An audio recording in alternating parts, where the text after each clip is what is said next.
20% of the Earth's total volume, even though Earth is about 3 times larger than Mercury. Mercury is a नमस्कार साथियों, किसान academy में आप सबका स्वागत है।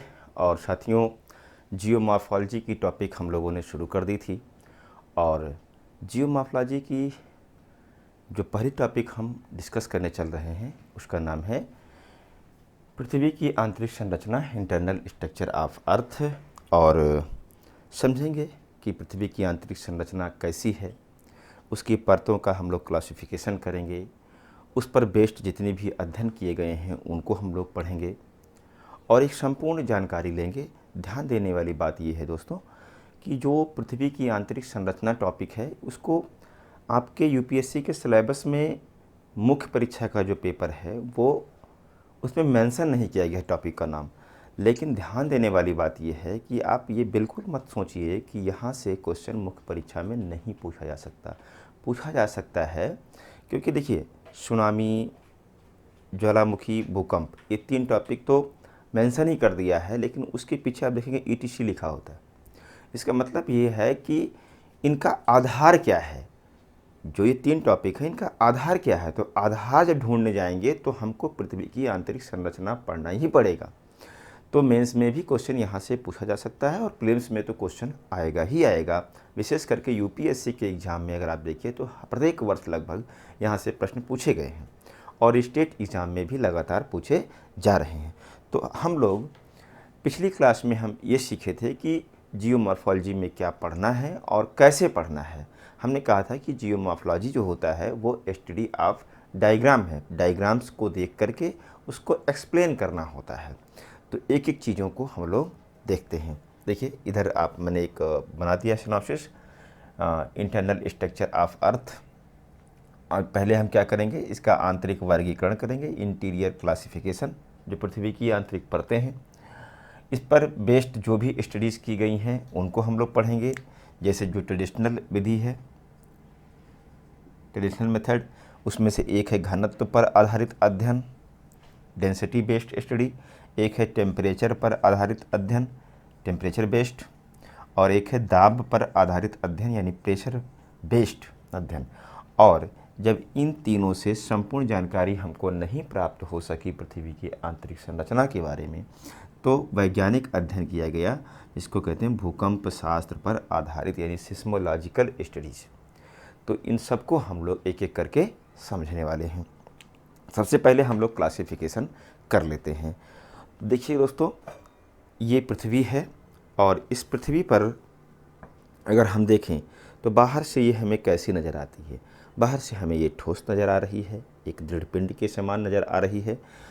अब हम अगर इसके सेंटर में पहुँचें, इसके बीचों बीच वाले हिस्से में अगर हम जाना चाहें तो क्या रास्ता क्या है कि हम, एक रास्ता तो ये है कि हम सीधे यहाँ से ड्रिल करके अंदर चले जाएं, लेकिन वो संभव नहीं है क्योंकि आने की वापस संभावना फिर ख़त्म हो जाएगी।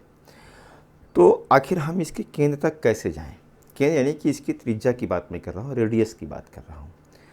बीचों बीच में हम कैसे जाएं? अगर हम किसी कारण से किसी तरीके से वहाँ तक पहुँच जाते तो हम समझ जाते कि हाँ ठीक है, ये ऐसा है, लेकिन ये संभव नहीं है। तो इसके अध्ययन को करने के लिए कुछ प्रत्यक्ष प्रमाण हैं और कुछ अप्रत्यक्ष प्रमाण हैं, लेकिन अप्रत्यक्ष प्रमाण यहाँ पर नाम मात्र की जानकारी हमको प्रोवाइड कराते हैं। जो अप्रत्यक्ष प्रमाण हैं उन्हीं के आधार पर हमको पृथ्वी की आंतरिक संरचना का ज्ञान हुआ है। प्रत्यक्ष प्रमाण से हमें बहुत ही कम जानकारी प्राप्त होती है।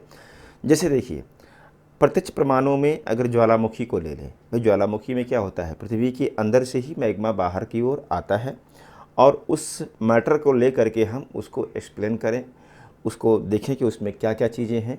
तो मैग्मा कितनी गहराई से आता है? ऐसा तो है नहीं कि पूरे जहाँ तक इसका रेडियस है 6371 किलोमीटर तक, वहाँ से तो आता नहीं है। मैग्मा तो ऊपर से आ सकता है, 100 किलोमीटर से, 150 किलोमीटर से आ सकता है, 200 किलोमीटर, 300 किलोमीटर से आ सकता है। तो हमें ऊपर की ही कुछ परतों के बारे में जानकारी प्राप्त हो सकती है। इसी प्रकार से अगर आप देखें कि ड्रिलिंग सिस्टम, यानी कि हम ड्रिल कर दें और ड्रिल करके देखें कि वहाँ पर क्या क्या चीज़ें हैं, तो ड्रिल करने की भी अपनी एक क्षमता है, बहुत गहराई तक आप ड्रिल नहीं कर सकते। तो कुल मिलाकर के बात यहाँ पर यह निकल के आती है कि जो प्रत्यक्ष प्रमाण है वो अपूर्ण है, उनसे हमें पृथ्वी की आंतरिक संरचना के बारे में कोई जानकारी प्राप्त नहीं हो सकती है। तो फिर अप्रत्यक्ष प्रमाण पर हम जाएंगे। अप्रत्यक्ष प्रमाण में एज्यूम किया गया, जैसे डेंसिटी को एक बेस्ट बना करके अध्ययन किया गया कि पृथ्वी ऐसी है, अंदर ऐसा है, तापमान को बेस बना करके अध्ययन किया गया, प्रेशर को फिर बेस बना करके अध्ययन किया गया, लेकिन इनसे भी हमें संपूर्ण जानकारी नहीं प्राप्त हो सकी।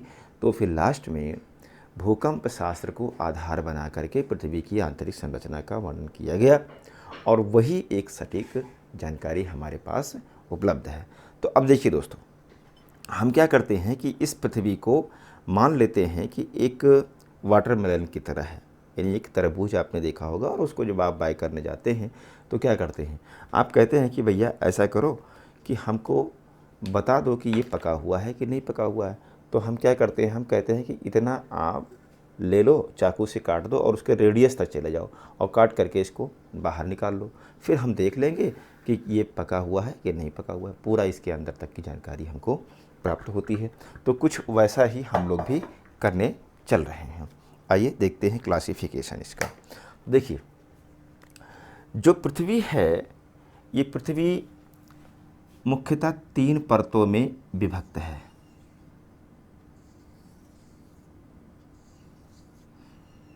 ठीक है, इसको हम 1 मान लेते हैं, ये 2 हो गया और ये 3 हो गया, ये इसका सेंटर पॉइंट हो गया।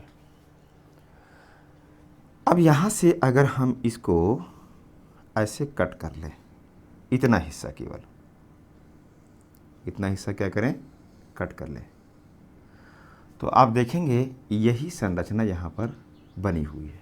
यही तो संरचना है।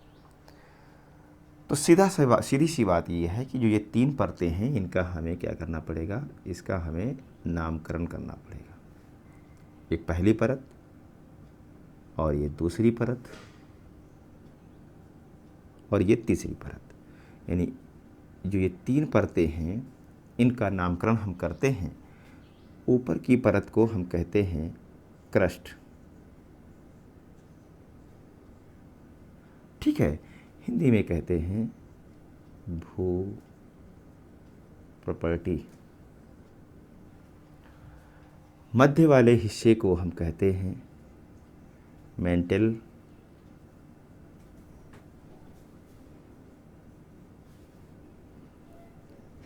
इसको प्रवार कहा जाता है। इसी प्रकार से जो केंद्र का हिस्सा है, सबसे नीचे का हिस्सा, इसको हम कोर कहते हैं और हिंदी में इसको क्रोड कहते हैं या अंतरतम भी कहा जाता है। ये हमने सिंपल नामकरण किया सामान्य विशेषताओं के आधार पर, क्रस्ट, मेंटल और कोर। अगर हम रासायनिक संरचना इसकी देखें, रासायनिक संरचना एवं संगठन के आधार पर वर्गीकरण। ठीक है, ये तो सामान्य वर्गीकरण है।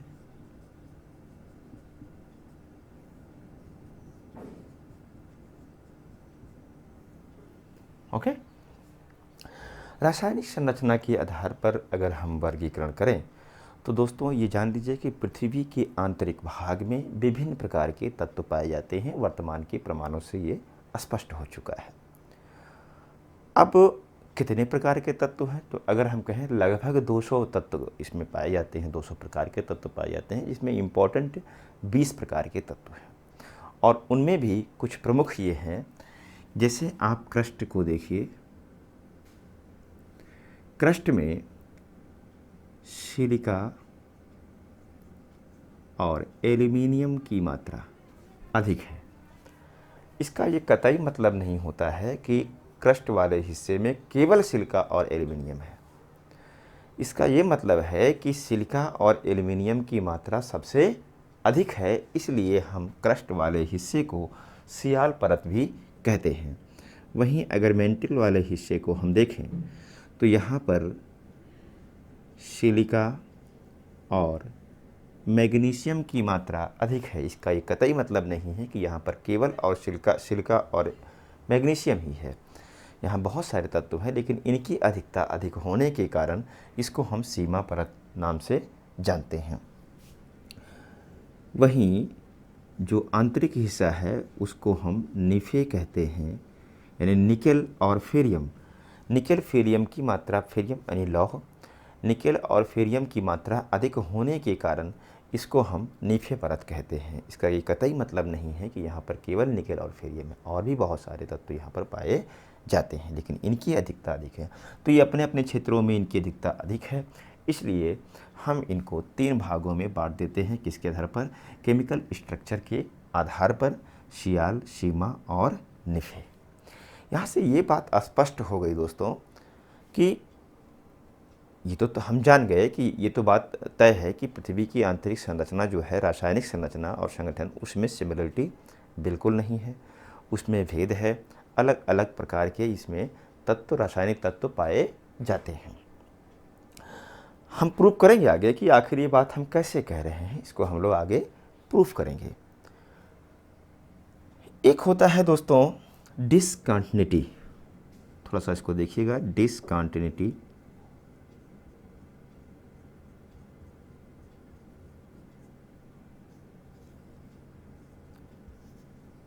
इसको हिंदी में कहते हैं अशांतत्व या असंबद्धता। ये वास्तव में है क्या? ये वास्तव में दोस्तों एक संक्रमण क्षेत्र होता है, ठीक है, ट्रांजिट जोन होता है, ट्रांजिशन जोन। अब इसका आशय ये है, जैसे मान लिया हमने कहा कि कोई एक ए क्षेत्र है और एक कोई ये बी क्षेत्र है। तो देखिएगा कि जो बी वाला हिस्सा है वो ए वाले हिस्से में दिख रहा है और ए वाला हिस्सा भी बी के क्षेत्र में दिख रहा है, यानी कि जो ये वाला क्षेत्र है ये क्या है? ये संक्रमण जोन कहलाएगा। आशा ये है कि ये क्षेत्र ऐसा है जहाँ पर बी की भी विशेषताएं हैं और ए की भी विशेषताएं हैं, यानी ऐसा क्षेत्र जहाँ से परिवर्तन तो हो रहा है, लेकिन परिवर्तन का मतलब ये कतई नहीं है कि पूरी तरह से परिवर्तन हो रहा है। कुछ विशेषताएं पुराने वाले की भी मिलती हैं और कुछ विशेषताएं वहाँ पर नई जुड़ चुकी हैं। तो ये संक्रमण क्षेत्र है। वास्तव में इसका जो ये डिस्कंटिन्यूटी का निर्धारण हुआ अशांतत्व का, वो घनत्व के आधार पर हुआ। आगे हम बताएंगे कि जब भूकंपीय तरंगें अपना गमन करती हैं तो जो उनका वेग होता है वो निर्भर करता है तत्व के या पदार्थ के घनत्व के आधार पर। डेंसिटी ही तय करेगी कि उसका वेग कैसा होगा, अधिक होगा या कम होगा। तो जब भूकंपीय तरंगों के वेग का अध्ययन किया गया तो देखा गया कि कुछ दूरी तक तो वो एक समान वेग से चल रही हैं, फिर कुछ दूरी में उनके परिवर्तन हो रहा है, चाल में वृद्धि या कमी जो भी हो रहा है, परिवर्तन हो रहा है। तो जहाँ जहाँ से ये परिवर्तन हो रहा है इसका मतलब है कि यहाँ पर कोई न कोई संक्रमण क्षेत्र है, और उसी संक्रमण क्षेत्र को हम डिस्कंटिन्यूटी या असंबद्धता कहते हैं, अशांतत्व कहते हैं, या आप एक प्रकार से सीमांकन कह सकते हैं, सीमा रेखा कहते हैं। तो अब देखिएगा ध्यान से, जैसे मान लिया हमने कहा कि ये क्रस्ट है और ये मेंटिल है और निचला हिस्सा क्या है? कोर है। तो इसी आधार पर आप देखिएगा हम क्रस्ट को क्या करेंगे? 2 भागों में बांट देंगे। मेंटिल को भी हम 2 भागों में बांटेंगे और कोर को भी 2 भागों में हम बांटेंगे। ये हमने डिस्ट्रीब्यूशन कर दिया। तो अगर हम डिस्ट्रीब्यूशन करते हैं तो क्या इसको हम अपर क्रस्ट कह सकते हैं? इसको हम लोअर क्रस्ट कह सकते हैं, इसको हम अपर मेंटल कह सकते हैं और इसको हम लोअर मेंटल भी कह सकते हैं। ठीक है, ये आपका आउटर कोर है और ये आपका इनर कोर हो जाएगा। हमने विभाजित कर दिया। अब देखना यह है कि जो डिस्कंटिन्यूटी है अपर क्रस्ट और लोअर क्रस्ट के मध्य में, जिस डिस्कंटिन्यूटी को हम रखते हैं इसको कहते हैं कोनोरॉड डिस्कंटिन्यूटी। क्रस्ट और मेंटल के बीच में जो डिस्कंटिन्यूटी है इसको हम मोहो कहते हैं, मोहोरोबिक। अपर मेंटल और लोअर मेंटल के मध्य में जो असांतत्य है इसको हम रेपेती कहेंगे। मेंटल और कोर के मध्य में जो असांतत्य है इसको हम गुटेनबर्ग कहते हैं।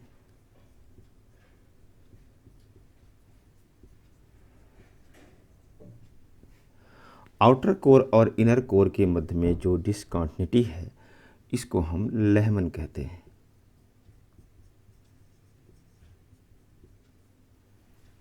इनका सीक्वेंस आपको याद रखना है। पीटी में क्वेश्चन आपका सीक्वेंस ही पूछ लेगा कि इन असांतत्य को आप क्रम से बैठाना शुरू करिए, मतलब क्रम से आप व्यवस्थित करें, तो इस तरह के क्वेश्चन भी आपसे पूछे जाएंगे।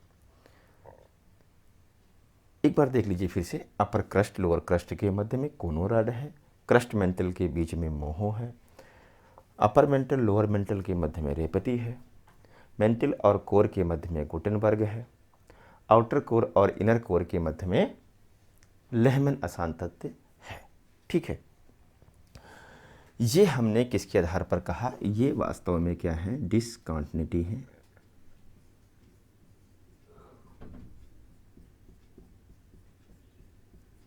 या असांतत्य हमने देख लिया। अब इसी को आधार बना करके, डिस्कंटिन्यूटीज को हम आधार बना करके देखेंगे पृथ्वी की आंतरिक जो संरचना है उसको अवस्था के आधार पर, यानी स्टेज क्या है, किस स्टेज पर ये पाए जाते हैं। तो हम अवस्था के आधार पर जब वर्गीकरण करेंगे तो हमें क्या करना है, इसी को ले लेना है, इसी पर हम बना देंगे। आप चाहें तो एक दूसरा ड्रा कर लीजिए। ठीक है, देखिए दोस्तों, जो ऊपरी हिस्सा इसका होता है वो प्लेन नहीं होता है। कैसे? ध्यान से समझिएगा। जैसे मान लिया हमने कहा कि ये कोई एक, या ऐसे करिए, हमने कहा कि ये स्थल है तो इस पर पर्वत भी होगा, पठार भी होगा, मैदान भी होगा, और ये फिर सागर भी होंगे, सागर में गर्त होंगे, यहाँ पर कटक भी होंगे। इस तरह से हमारे क्रस्ट की संरचना है, हमारे क्रस्ट की संरचना ऐसे है। अब देखिएगा ध्यान से,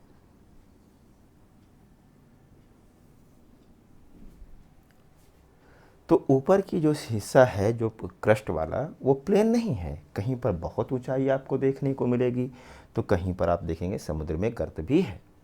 ये सब क्रस्ट में ही तो पाए जाएंगे, यानी वो प्लेन नहीं है।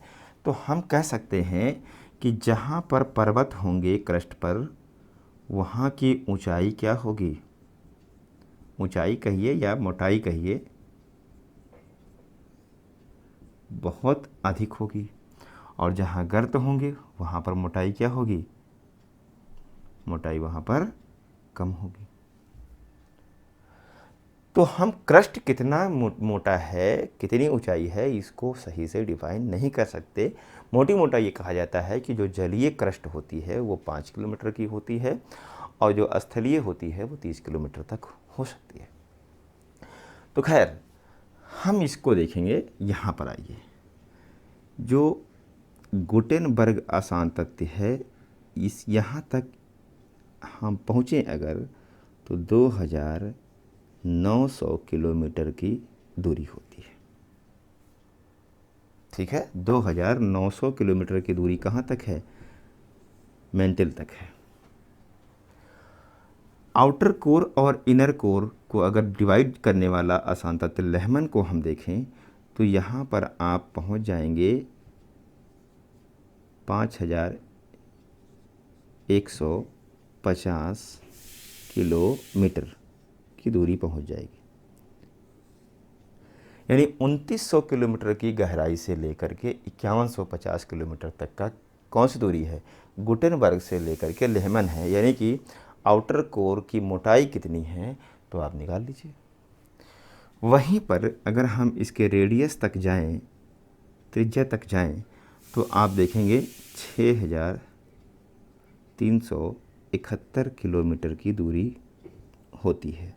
यानी पूरी पृथ्वी के केंद्र तक की दूरी कितनी है तो आप कहेंगे 6371 किलोमीटर की दूरी होती है। अगर हम बात करें अवस्था के आधार पर तो देखिएगा ध्यान से,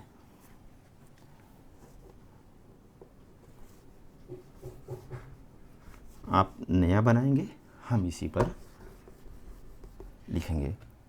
तो अवस्था के आधार पर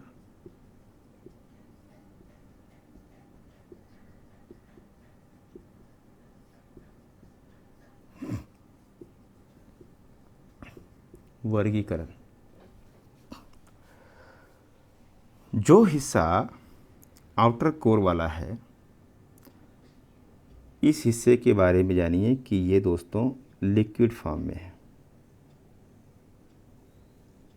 यानी कि तरल अवस्था यहाँ पर पाई जाती है। जो इनर कोर का हिस्सा है लेहमन से लेकर के सेंटर तक, पूरा केंद्र तक अगर हम जाएं तो ये हिस्सा सॉलिड है या आप जमी हुई अवस्था कह सकते हैं, ठोस, या उसको आप जमी हुई अवस्था कह सकते हैं। तो इसका मतलब क्या है कि बचाव क्या? मेंटल और पूरा का पूरा क्रस्ट। निश्चित तौर पर जो ये हिस्सा है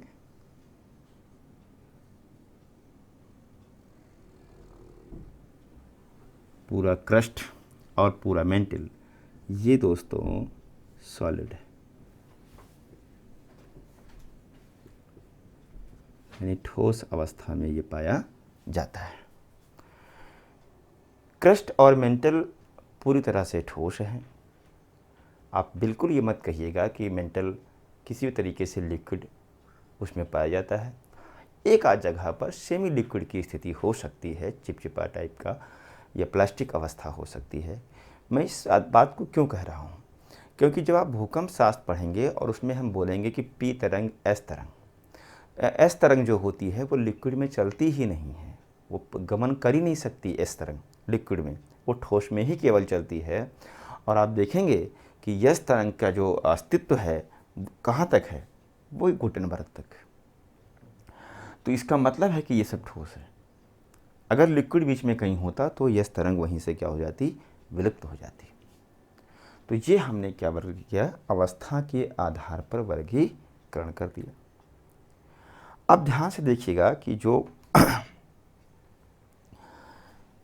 ये पृथ्वी की आंतरिक संरचना है, इसमें अगर हम थोड़ा सा पीटी की दृष्टि से इसको समझ लीजिए, आपके काम आएगा।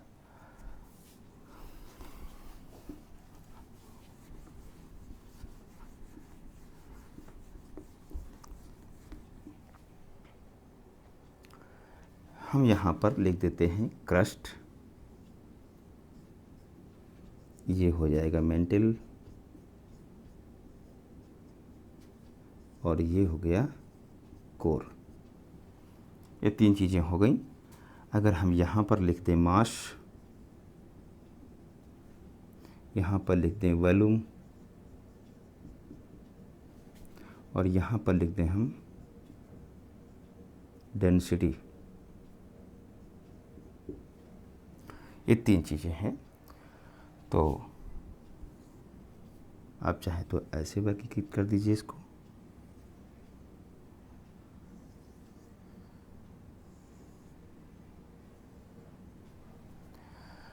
पृथ्वी पे अगर हम क्रस्ट की बात करें तो इसका मास है 0.2%।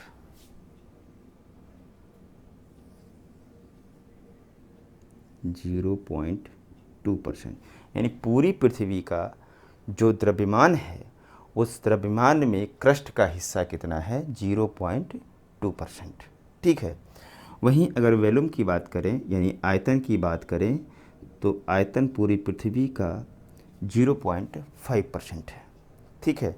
डेंसिटी की बात अगर करें तो 2.8 से लेकर के 3.5 तक इसकी डेंसिटी है।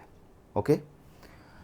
अगर हम मेंटल की बात करें, मेंटल में देखेंगे कि जो मेंटल है वो समस्त पृथ्वी का सबसे ज़्यादा हिस्सा मेंटल में ही पाया जाता है मास का। ये है 68%।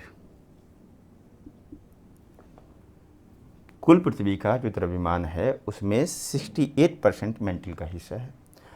अगर हम बात करें वॉल्यूम की, आयतन की, तो 83% मेंटल का वॉल्यूम है। अगर हम इसकी डेंसिटी की बात करें तो डेंसिटी इसकी पहुंच जाती है, यहीं से ले लेते हैं, 3.5 से लेकर के 5.5 तक की इसकी डेंसिटी होती है। ग्राम प्रति घन सेंटीमीटर में इसको दिखाया जाता है, ग्राम प्रति घन सेंटीमीटर। अगर हम कोर की बात करें तो समस्त पृथ्वी का 32% मास है कोर का हिस्सा। वॉल्यूम की बात अगर करें तो ये 16% है। और अगर हम डेंसिटी की बात करें तो ये पहुंच जाता है 10 से लेकर के 14 तक। देखिए इस पे बहुत ज़्यादा आप परेशान मत होइएगा, थोड़ा बहुत अंतर हर किताबों में होता है। तो ये हो जाएगा 10 से 14 ग्राम प्रति घन सेंटीमीटर। तो इसको आप ध्यान में रखेंगे तो इससे क्या होगा कि पीटीयूटी में क्वेश्चन आपका हो जाएगा, और इसको हम एक्सप्लेन जब करेंगे आगे तो भी आपको समझ में आएगा कि अच्छा ऐसा होता है। तो कुल मिलाकर के ये हमने एक क्लासिफिकेशन कर दिया सामान्य। अब थोड़ा सा एक क्लासिफिकेशन हमें और करना है। कौन सा?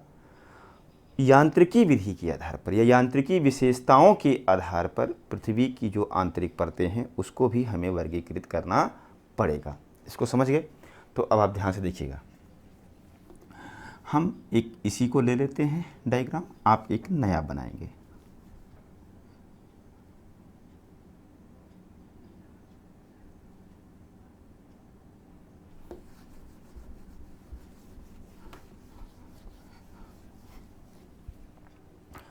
हम यहाँ पर कह सकते हैं यांत्रिकी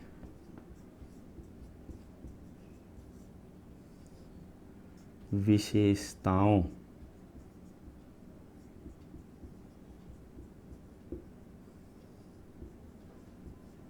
के आधार पर वर्गीकरण। ठीक है, यांत्रिकी विशेषताओं के आधार पर वर्गीकरण करना है हमको। तो हम वैसे ही ड्रा करेंगे जैसे कि हमने इसको किया है।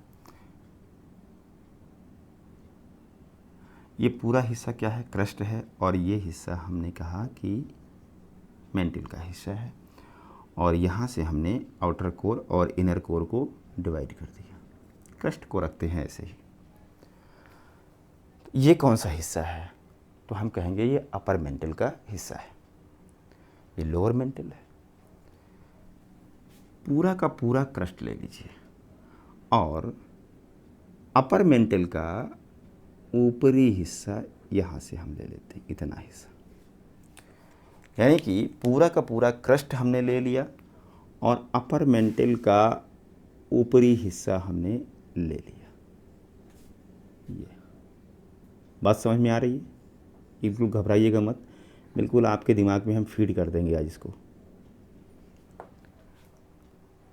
पूरा का पूरा हमने इसमें क्रस्ट ले लिया और अपर मेंटल का ऊपरी हिस्सा ले लिया, तो हम इसको ऐसे सेट कर देते हैं।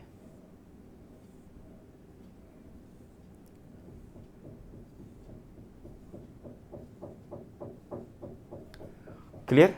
इसमें क्या क्या सम्मिलित है? इसमें शामिल है पूरा का पूरा क्रस्ट और प्लस अपर मेंटल का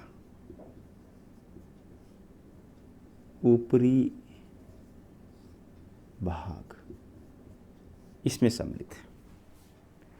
इसी को हम कहते हैं लिथोस्फीयर।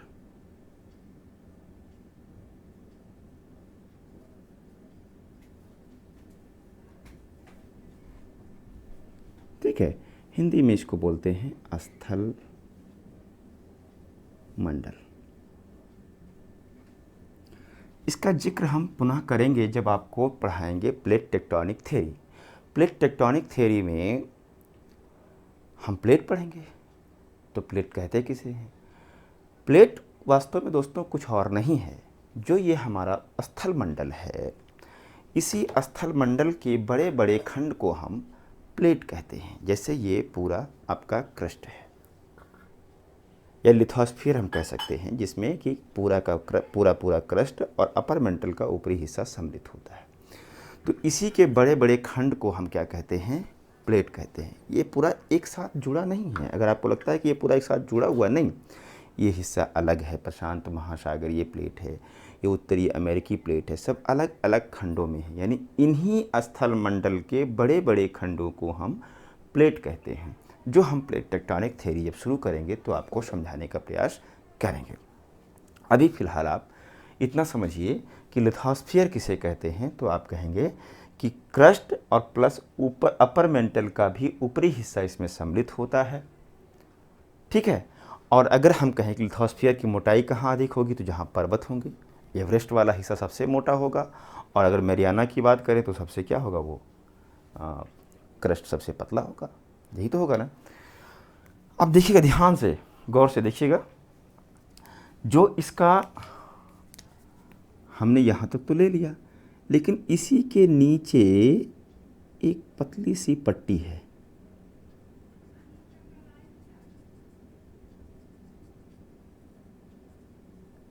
इतना हिस्सा,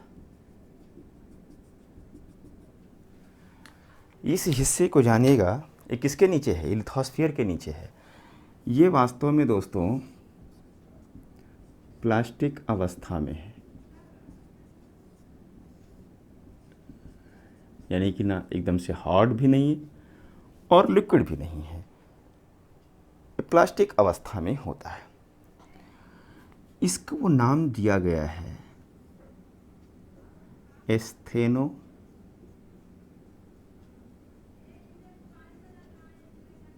स्फेयर, दुर्बल मंडल, दुर्बल मंडल। अब जो रेस्ट बचा मेंटल का हिस्सा, उसको हम कहते हैं मेसो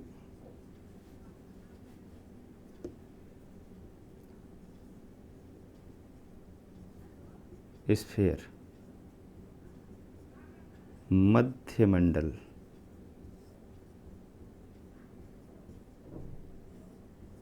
ओके। अब जो कोर वाला हिस्सा पूरा बचा, इसको हम कहते हैं बैरी स्फीयर,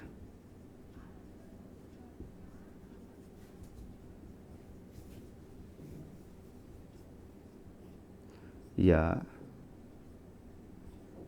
केंद्रीय मंडल। ये बहुत इंपॉर्टेंट है। इसका सीक्वेंस आपसे कई बार स्टेट के एग्ज़ामों तो लगातार पूछे जाते हैं, यूपीएससी में भी दे सकता है कि हम यांत्रिकी विशेषताओं के आधार पर पृथ्वी की सतह से केंद्र की ओर जाने पर कौन कौन से संरचना मिलेगी आपको। तो आप कहेंगे सबसे ऊपर लिथोस्फीयर है, जिसमें क्रस्ट और अपर मेंटल का भी ऊपरी हिस्सा शामिल है। उसके नीचे एक प्लास्टिक अवस्था पाई जाती है, उसको हम कहते हैं क्या? दुर्बल मंडल। और जो मेंटल का रेस्ट हिस्सा बचा, उसको हम मेसोस्फीयर कहते हैं।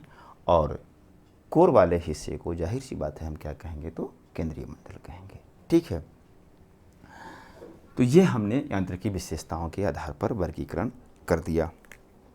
अब ध्यान देने वाली बात दोस्तों ये है, ये तो रहा क्लासिफिकेशन। इसको कैसे तैयार करना है। जिस सीक्वेंस में हमने आपको बताया है इसी सीक्वेंस में आप ड्रॉ करिए अपने नोट्स में, नोट्स बनाते रहिए पूरा अपना। आप मेरे नोट्स पर निर्भर मत रहिए। होता क्या है कि जो अपना नोट्स बनाया जाता है उसी को व्यक्ति अच्छे से तैयार करता है, उसको समझ में आती हैं बातें कि हाँ ये हमने लिखा है और क्या शब्दावली है, क्या भाषा है, उसको बेहतर ढंग से वो समझ सकता है। तो अपना क्लास नोट्स बनाइए, हम कंटेंट नोट्स आपको प्रोवाइड कराएंगे। तो जो इसमें छोटी हुई बातें होंगी, जो इसमें छूट गई, जैसे कुछ फैक्चुअल चीज़ें होंगी, उन फैक्ट्स को आपको नोट्स से कवर कर लेना है अपने नोट्स में। फिर इसके बाद आपको क्या करना है, क्वेश्चन सॉल्व करना है। यानी कि देखिए इसमें तरीका क्या होगा कि पहला काम तो आपका ये होगा कि आप कॉन्सेप्ट को तैयार करेंगे, है ना। तो हम टॉपिक डिस्कस करेंगे क्लास में, तो आपका कॉन्सेप्ट बिल्डअप होगा। आप हर चीज़ को समझेंगे कि क्यों कैसे होता है। कॉन्सेप्ट समझने के बाद इसमें ज़रूरत के जो कंटेंट नोट्स हैं, यानी कि आप कंटेंट नोट्स को उठाएंगे और कंटेंट नोट्स को पढ़ने के बाद आपको मिलेगा कि इसमें कुछ इम्पॉर्टेंट फैक्ट्स होंगे, इन फैक्ट्स को भी ले आएंगे। ज़रूरत से ज़्यादा नहीं लाना है आपको वनडे की तैयारी नहीं करना है। कुछ ज़रूरत के जो फैक्ट्स होंगे उनको भी समझिएगा। इसके बाद आपका तरीका क्या होगा कि आप जो मेरे द्वारा उपलब्ध कराया गया टेस्ट होगा उस टेस्ट को देंगे, ठीक है। अब ये टेस्ट जो होगा वो चाहे ऑब्जेक्टिव हो और चाहे वो डिस्क्रिप्टिव हो, दोनों टेस्ट को आपको अटेम्प्ट करना है। फिर अगर कोई कमी आती है, आप जहाँ पे सॉल्व नहीं करते हैं, तो फिर आप कहाँ पहुँच जाएंगे, फिर से आप मेरे क्लास नोट्स को उठाएंगे, जो आपने बनाया है क्लास नोट्स को उठाइए और देखिए कि हम कहाँ पर अपने आप को कमज़ोर पा रहे हैं। उसको पुनः पढ़िए, पुनः रिवाइज कीजिए, कंटेंट नोट्स को पढ़िए, फिर उसको सॉल्व करने का प्रयास करिए। पेपर को छोड़िए मत, फिर उसको सॉल्व करने का कोशिश कीजिए। स्टेटमेंट को वेरीफाई कीजिए कि हाँ ये बात सही है। अब हम इस स्थिति में हैं कि हम बड़े आसानी से इसको कर ले रहे हैं। और फिर क्या करना है, डिस्क्रिप्टिव क्वेश्चन को लिखने का अभ्यास करना है। एक बार लिखेंगे, दो बार लिखेंगे, तीन बार लिखेंगे, धीरे धीरे फिर क्या होगा कि आ जाएगा। तो एक यहाँ पर मुख्य परीक्षा संबंधित क्वेश्चन लिखिए। पृथ्वी की आंतरिक परतों के बारे में समझाइए। एक ये क्वेश्चन कर दीजिए और इसी संबंधित अलग अलग टाइप से पूछा जाएगा कि पृथ्वी की आंतरिक संरचना के बारे में बताइए, तो वो थोड़ा सा अलग हो जाएगा। जब इस पे बेस्ड अध्ययन है उनको करेंगे तब हो जाकर क्लियर होगा। अभी पृथ्वी की आंतरिक परतों के बारे में बताइए, है ना, पृथ्वी की आंतरिक संरचना का वर्गीकरण करें। इस तरह के जो क्वेश्चन आएगा तो आपको इसी को प्रेजेंट कर देना है जैसे हमने आपको बताया है। थोड़ा तथ्यों को कम करिएगा और जो काम की बातें हैं उन्हीं को आप लिखने का प्रयास कीजिएगा। तो चलिए एक बार हम फिर से रिवाइज कराते हैं इसको। हमने क्या सीखा इसमें? सबसे पहले हमने कहा कि जो पृथ्वी है, पृथ्वी 3 परतों में मुख्यतः विभक्त है, क्रस्ट और मेंटल और कोर। ऊपर वाला हिस्सा क्रस्ट, मध्य वाला हिस्सा मेंटल और नीचे का हिस्सा जो होगा वो कोर कहलाता है। ये सामान्य हमने वर्गीकरण किया। फिर हमने रासायनिक संरचना और संगठन को आधार बनाया और हमने कहा क्रस्ट में सिलिका एल्युमिनियम की मात्रा अधिक होती है, इसलिए इसको सियाल परत कहते हैं।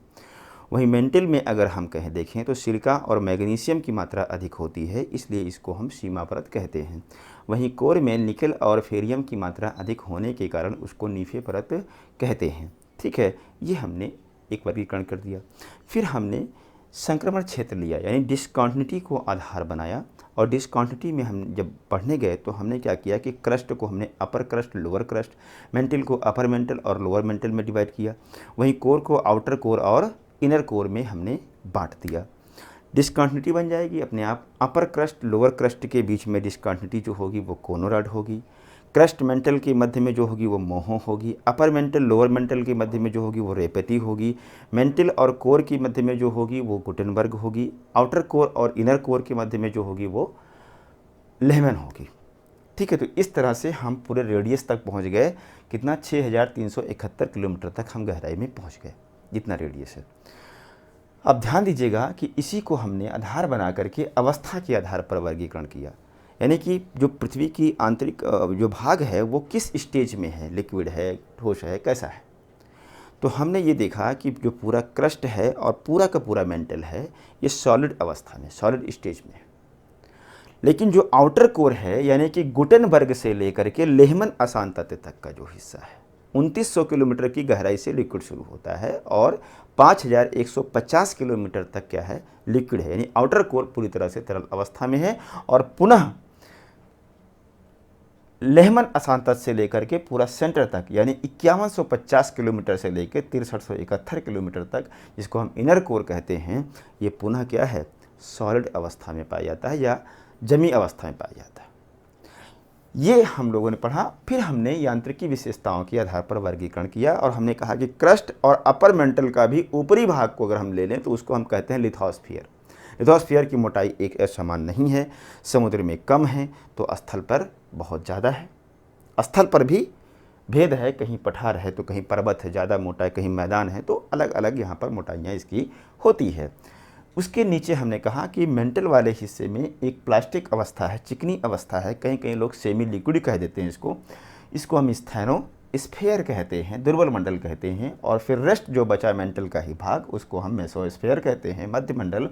और कोर वाले हिस्से को जाहिर सी बात है कि हम क्या कहेंगे, पेरिस्फीयर कहेंगे, अर्थात केंद्रीय मंडल कहते हैं।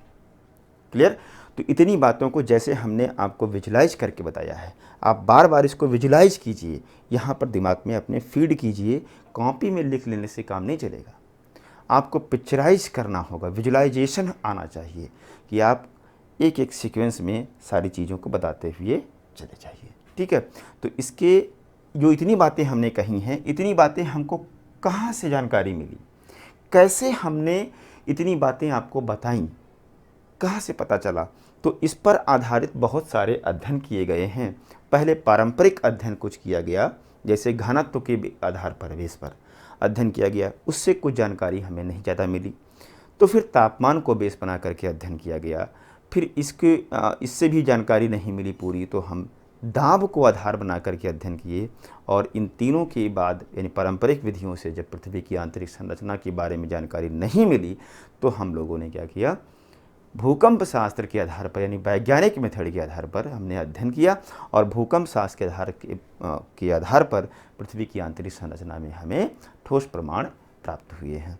तो हम नेक्स्ट क्लास में इसको एक एक करके डिफाइन करेंगे। मिलते हैं अगली क्लास में, तब तक के लिए थैंक यू।